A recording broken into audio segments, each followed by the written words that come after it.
Hello, fellow lovers of truth, wisdom, and gnosis. I thought I'd put out another video. It's been quite a while, and I've been busy with my main channel and real life. Real life is actually quite fantastic to be busy with. And you tend to pick up a few things. You tend to not only learn things, but pick up a few questions, which is probably most important. And by observing yourself, by observing others, by observing the world around you, certain things occur to you as you see the mirror in perhaps someone else's situation, and you sit there wondering, why have I gone through this difficult period in my life? What did that do for me? And of course, there's always an answer, because it's the right question brings you to the correct answer, especially when you resonate on the same energy vibration, the question to the answer. And you may have gone through a difficult breakup, for example. You may have been the child of divorce. You may have lost your job unexpectedly. Any number of things. And as, say, in my case, a rather painful breakup happens, and you go through your dark night of the soul, try dark years of the soul. And the more you open yourself up to embrace the darkness within, is when you actually reach wholeness and find true gnosis and the wisdom within. Which I know sounds like a real paradox, but it's true nonetheless.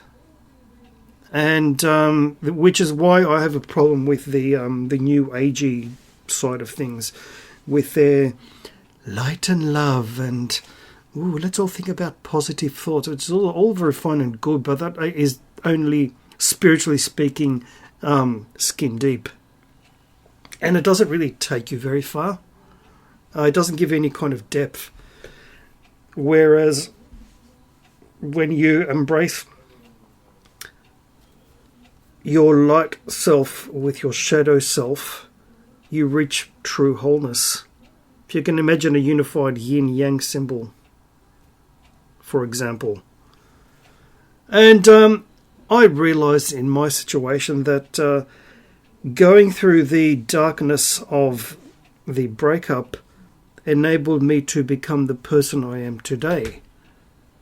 And when you reach a point where you're fully not only accepting, but actually liking yourself in your own skin, that's actually a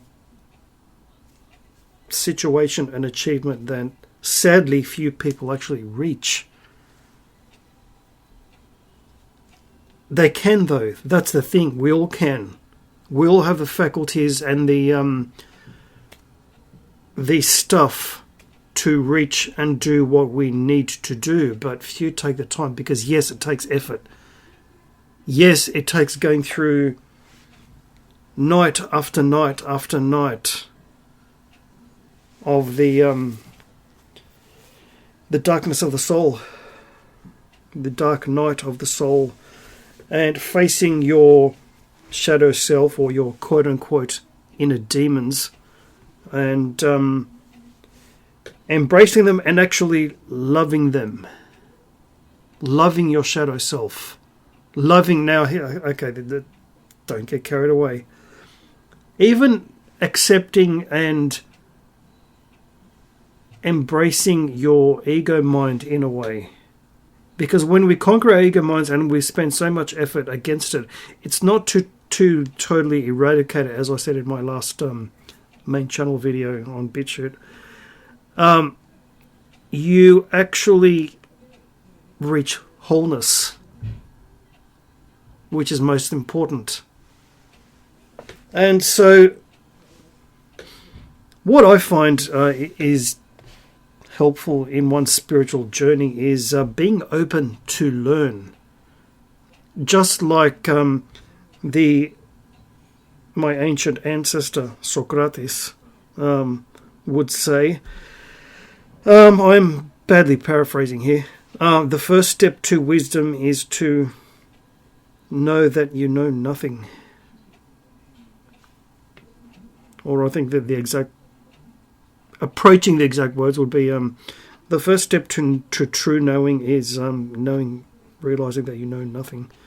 And again, that's sort of having conquered ego mind and reached what certain Eastern religions would call quote-unquote enlightenment, although I don't like to use that word because it's too much baggage and it sort of gives slightly the wrong spin on things and the kind of the wrong coloured perspective, shall we say.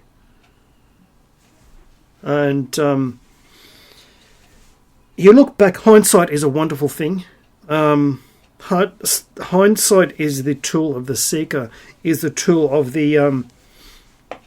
Now, here's something that I found on actually a Swedish metal band album.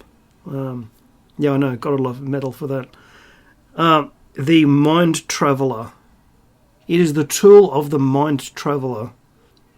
The Voyager within. The person looking for answers within.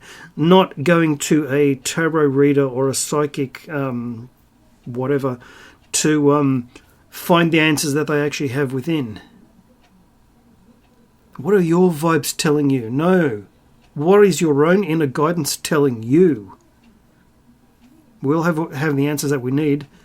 We just spend so much time hating ourselves and doubting ourselves and accepting others' programming against ourselves, and we take that as that jealousy and pettiness and all that kind of crap as our own self-hatred. Now that's one of the biggest crimes you can perpetrate against yourself. So yeah, I suppose the moral of the story in this video is embrace the good stuff, embrace the negative stuff, embrace it all as part of the multi-level, many-coloured facets of your journey. And rightly so. Enjoy the journey, enjoy it, embrace it, love it, accept it, no matter how wonderful, no matter how painful. It's all part of the journey. And it all helps to colour your wonderful broad perspective. Please keep our perspectives broad. Nitpicking and cherry picking is not the way to go. Having a vast, broad perspective is the way to go. And so with, yeah, I was so touched by that song, especially the, depending on what mood I'm in, I recommend you look it up. I'll even put the link in the video. By a Swedish metal band called Falconer. The song is called Mind Traveller, and the lyrics just so touched me. I was on my way home from work one night on the bus, the best place to do any kind of thinking, by the way. You people who drive a car to and from work, you're missing out. I was listening to this song on constant repeat for the whole journey, and the song is called Mind Traveller. And so from now on I will sign off my videos with I suppose it's similar to my main channel, but hey, the Mind Traveller on guitar. Out.